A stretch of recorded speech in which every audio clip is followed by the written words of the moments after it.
En un día frío en Manhattan, el 27 de enero de 1904, Louise Bolt murió a los 42 años. Durante meses la enfermedad había debilitado su corazón. Ese día finalmente se apagó. En cuestión de horas, un telegrama transportaba una orden corta hacia el norte, subiendo por el río Hudson y el San Lorenzo hasta una pequeña isla llena de herramientas, andamios y piedra recién tallada. El mensaje era sencillo: para toda la obra. En Hart Island, un nombre elegido tanto por amor como por forma, unos 300 trabajadores estaban construyendo un castillo privado de 6 plantas con 120 habitaciones y casi 44.000 pies cuadrados. Habían trabajado durante años en torres, arcos y salones de granito rosa grisáceo traído de una cantera cercana. Cuando los capataces leyeron el mensaje, los cinceles quedaron en silencio. Los pintores dejaron sus pinceles. Los carpinteros colocaron sus sierras sobre caballetes y se quedaron inmóviles. Luego, en una fila silenciosa, los trabajadores abandonaron la isla. Suscríbete si te está gustando esta historia y activa la campanita de notificaciones para no perderte historias como esta. El proyecto había sido planeado como un gran regalo de George Bolt, un genio hotelero que una vez fue un pobre inmigrante, para su esposa Louise. El castillo estaba destinado a ser entregado el día de San Valentín, una promesa de piedra y acero de amor eterno. Pero tras la muerte de Louise, George Bolt nunca regresó. El edificio sin terminar quedó como un latido pausado, una historia de amor detenida en el tiempo. La historia del castillo comienza lejos de las 1000 islas, en las abarrotadas cocinas de Nueva York. En 1864, un chico de 13 años bajó de un barco procedente de Prusia. Se llamaba George Karl Bolt, nacido el 25 de abril de 1851 en la isla de Rügen en el mar Báltico. En su tierra natal había visto resorts de verano y antiguos castillos que tocaban el cielo. En América no tenía nada, sin dinero, sin conocer el inglés y sin familia a su lado. Encontró trabajo en un hotel junto al muelle haciendo las tareas más bajas. Como camarero recogía mesas, fregaba ollas, cargaba basura y dormía en una habitación del sótano. El sueldo era pequeño, pero observaba con atención. Aprendió lo que muchos pasaban por alto. Un gran hotel no se trata solo de edificios o comida, sino de cómo se siente la gente. Si los huéspedes se sienten importantes y cuidados, vuelven y lo cuentan a sus amigos. A principios de sus 20 años, George ya había ascendido a la gestión de cocina. Intentó suerte en Texas, pero volvió más pobre que antes. De vuelta en Nueva York, aceptó otro trabajo en cocina y siguió aprendiendo. En 1076, un respetado restaurador de club llamado William Carr necesitaba a alguien fuerte y constante para gestionar el comedor del Philadelphia Club, el club de caballeros más antiguo y exclusivo de América. George aceptó la oferta y se mudó a Filadelfia. En el club aprendió las sutiles reglas de la sociedad élite. El servicio debe anticipar las necesidades, la discreción es absoluta, la belleza nunca debe ser ostentosa. Allí conoció a la hija de William Carr, Louise Augusta Carr. Con la aprobación de su padre, comenzaron un cortejo. El 14 de junio de 1777, George se casó con Louise. Él tenía 26 años, ella 17. Lo que hacía especial su unión no era el dinero. Louise no era un trofeo, sino una compañera. Construirían todo juntos. Para 1081, la pareja había ahorrado lo suficiente para arriesgarse. George compró el Hotel Bellevue, en Broad y Walnut Streets en Filadelfia. Era más un restaurante elegante que un verdadero hotel, pero era suyo. Louise transformó la experiencia con ideas que hoy parecen simples pero que entonces eran audaces. Flores frescas en cada mesa, luz suave de velas, más espacio entre las mesas para privacidad, y un aspecto limpio y elegante desde el momento en que los huéspedes entraban. Ella entendía algo que muchos empresarios ignoraban. Las mujeres adineradas querían lugares públicos elegantes fuera del hogar donde pudieran reunirse, recibir invitados y ser vistas con dignidad. El Bellevue se convirtió en ese lugar. La comida, dirigida por chefs a quienes George pagaba bien, era excelente, pero la gente hablaba sobre los toques de Louise, la sensación de que este espacio estaba diseñado pensando en ellos. La noticia se difundió. Pronto la élite de la ciudad se convirtió en clientela habitual. George luego compró el Hotel Stratford, al otro lado de la calle, controlando ambas esquinas de una intersección concurrida. Con la competencia eliminada y el prestigio a su favor, los Bolt se convirtieron en una fuerza en el mundo de la hospitalidad. Los neoyorquinos poderosos visitaban Filadelfia con frecuencia y reservaban mesas en el Bellevue. Uno de ellos fue Abner Bartlett, un agente inmobiliario que trabajaba con William Waldorf Astor, heredero de una de las familias más ricas de Estados Unidos. Bartlett se fijó en la gestión de George y en los instintos de diseño de Louise y le habló a Astor sobre la pareja. En 1089, William Waldorf Astor comenzó a planificar un nuevo tipo de hotel en la Quinta Avenida en Nueva York, más grande, más grandioso y más refinado que cualquier otro en América. Necesitaba al líder adecuado e invitó a George a dirigirlo. Había un problema. La familia Astor estaba dividida. John Jacob Astor IV, primo de William Waldorf, no se llevaba bien con él. Ambos poseían terrenos uno junto al otro en la Quinta Avenida y cada uno planeaba construir un hotel rival, ambos con el mismo arquitecto, Henry Hardenberg. A pesar del riesgo, George aceptó.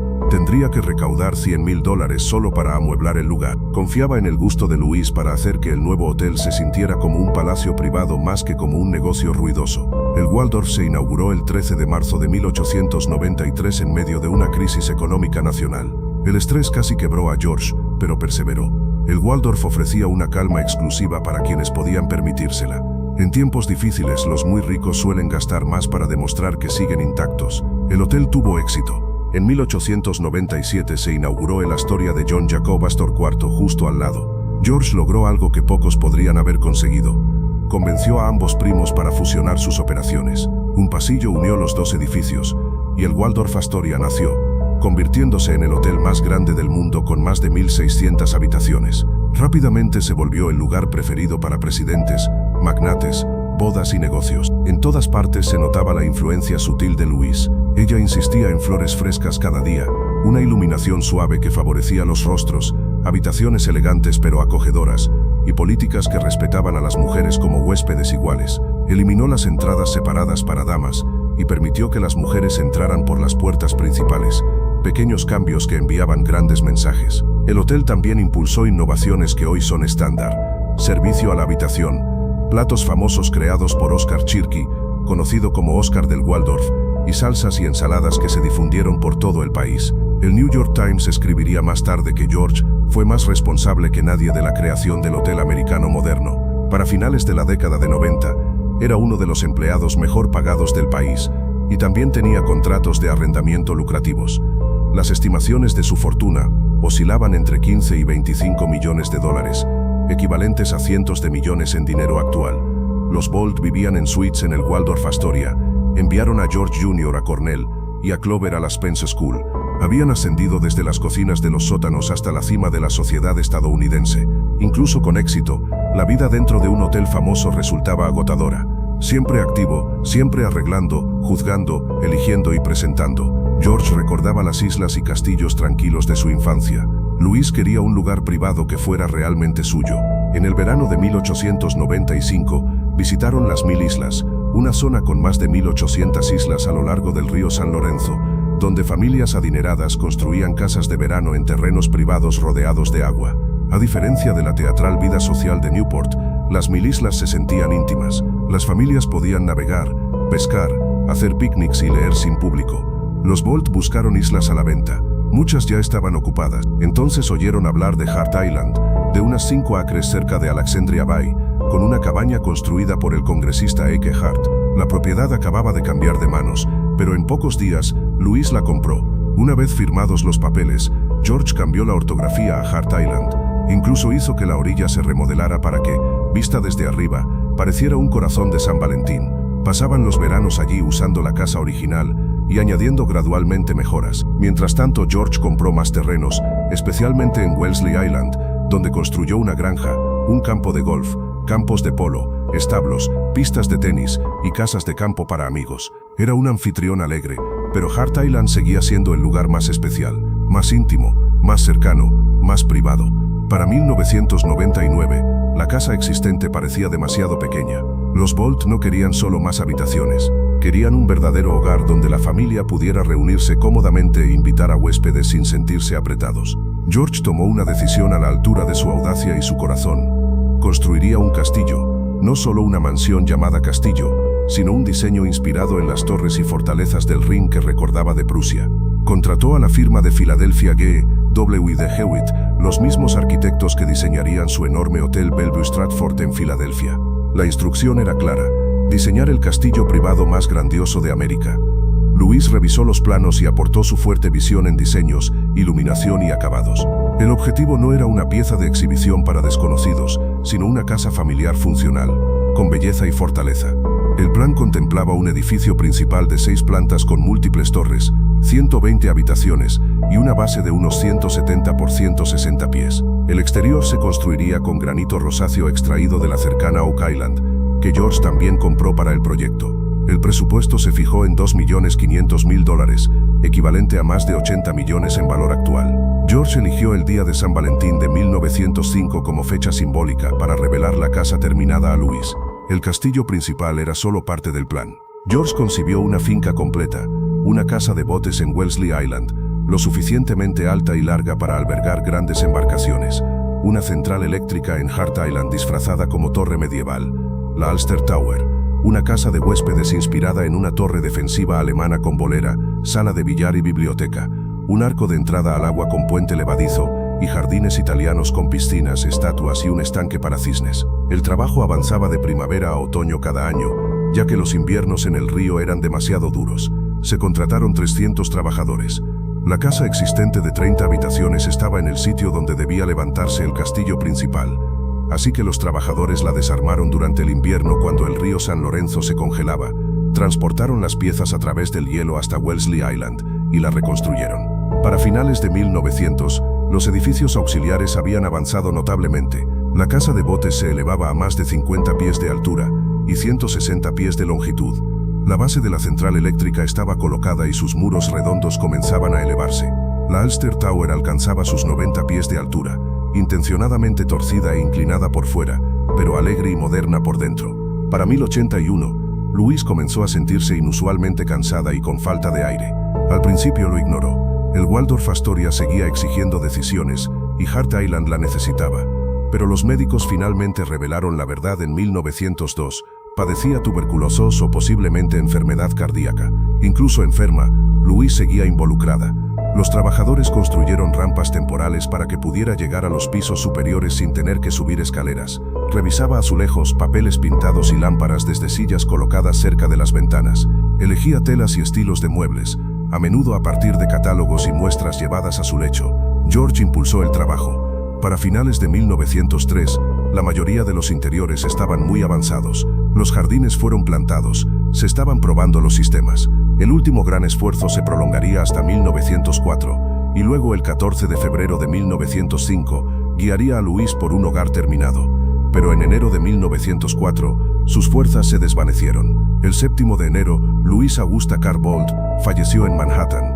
George Jr., de 24 años, y Clover, de 20, estaban con ella. El certificado de defunción indicaba fallo cardíaco. George envió el telegrama a Hart Island para toda la obra. El castillo estaba aproximadamente al 90% de su construcción. El exterior terminado, ventanas y puertas instaladas, la mayoría de las habitaciones enlucidas y soladas, algunas ya amuebladas. George nunca revocó la orden. No regresó a la isla. Algunos periódicos insinuaron que podría haberla visitado una vez después, pero la historia persistente dice que se mantuvo alejado el resto de su vida. El trabajo había sido para Louise. Sin Louise, terminarlo parecía un sinsentido. El trabajo en Nueva York y Filadelfia no se detuvo por el duelo. El nuevo Bellevue Stratford, con un costo de unos $8 millones, se inauguró en 1904 y necesitaba atención. El Waldorf Astoria seguía siendo el hotel más importante de Estados Unidos. George regresó a estas tareas, quizás porque el trabajo daba forma a sus días. Seguía pasando los veranos en las 1000 islas, pero eligió Wellesley Island, no Hart Island.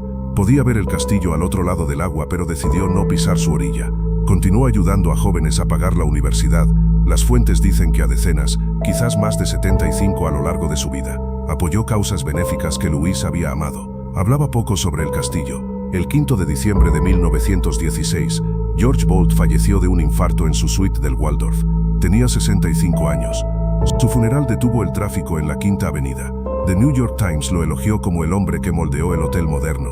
Fue enterrado junto a Louise en el cementerio Woodlawn en el Bronx. Su patrimonio, valorado en unos $15 millones, pasó a George Jr. y Clover.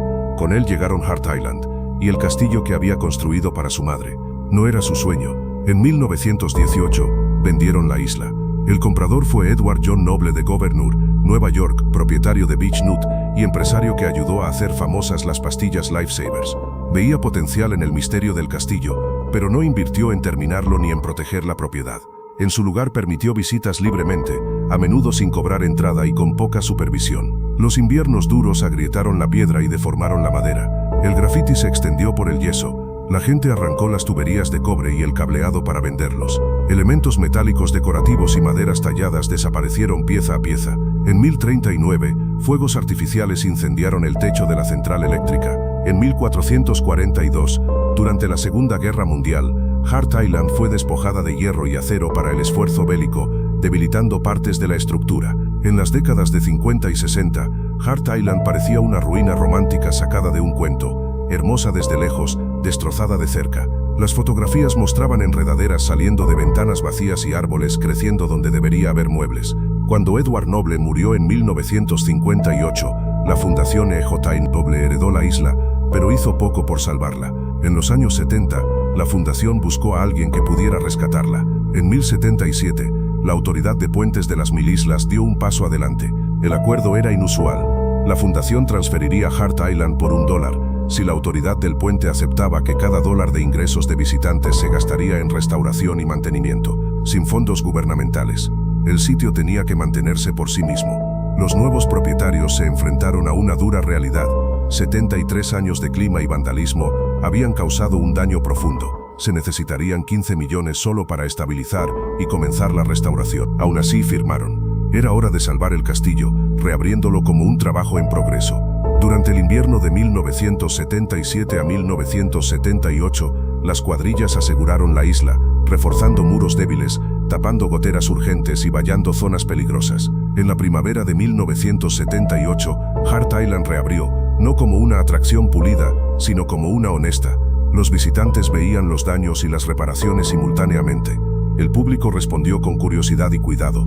Esa primera temporada llegaron unos 99.000 visitantes, muchos más de los esperados. Sus entradas se destinaban directamente a nuevos techos, estructuras más sólidas y seguridad básica. La autoridad del puente trató la isla no como una trampa para turistas, sino como un lugar de restauración continua. Trabajadores e historiadores estudiaron planos antiguos, diarios y fotografías de principios del siglo XX. Cuando era posible, reutilizaban materiales originales.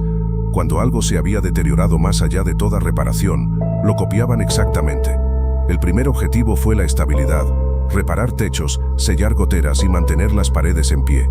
Una vez que el castillo fue seguro para entrar, el equipo comenzó la larga y paciente tarea de recreación. Se reemplazaron las ventanas rotas con vidrio fabricado para parecer ligeramente irregular, como los paneles de 1900.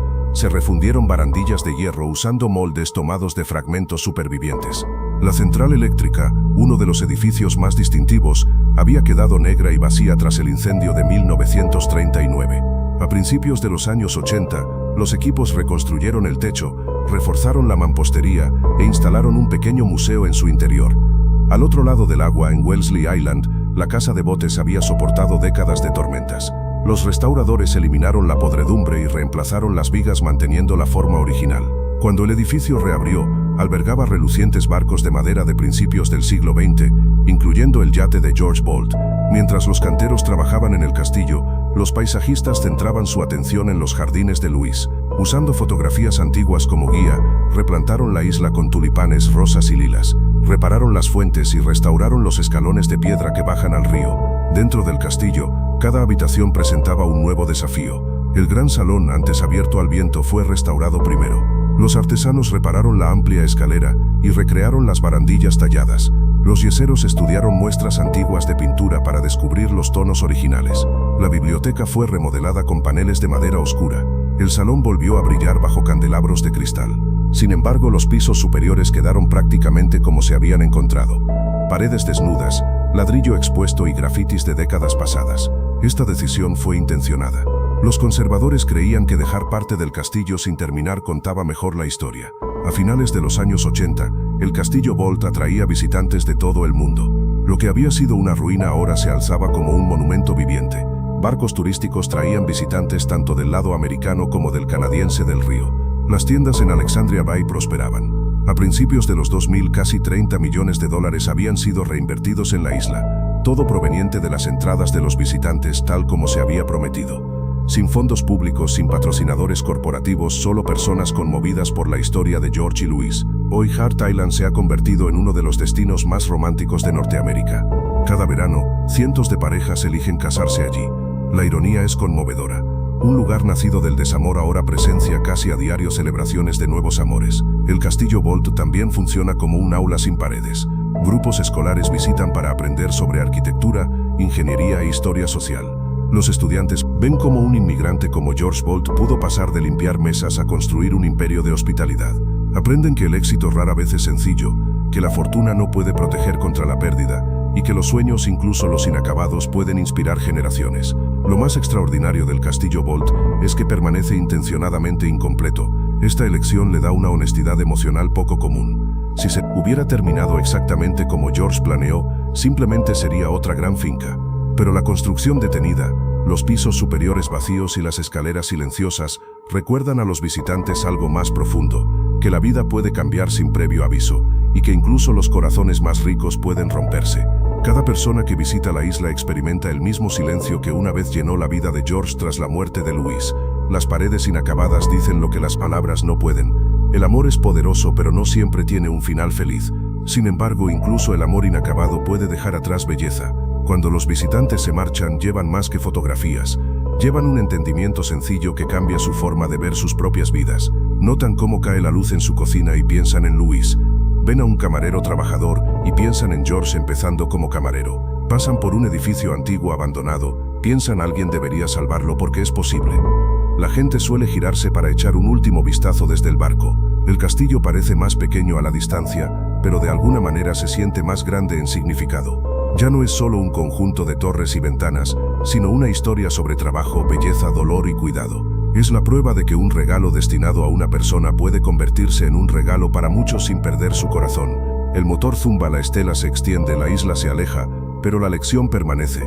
Empieza con lo que amas, comparte lo que puedas, sé honesto sobre lo que no puedes terminar, y deja espacio para que otros continúen lo que comenzaste con la misma pasión y cuidado que tú mismo habrías ofrecido. Visitar el Castillo Bolt no es solo un paseo por un edificio histórico, es un viaje a través de una historia de amor que trascendió el tiempo y la pérdida para convertirse en algo más grande que sus creadores jamás imaginaron. Un monumento no a lo que se completó, sino a lo que significa amar profundamente, construir audazmente y dejar que tu visión viva más allá de ti, incluso cuando el corazón se detiene demasiado pronto. Si te fascinan estas mansiones históricas, suscríbete ahora y déjame en los comentarios qué propiedad legendaria deberíamos explorar a continuación. Tu apoyo hace posibles estas investigaciones detalladas.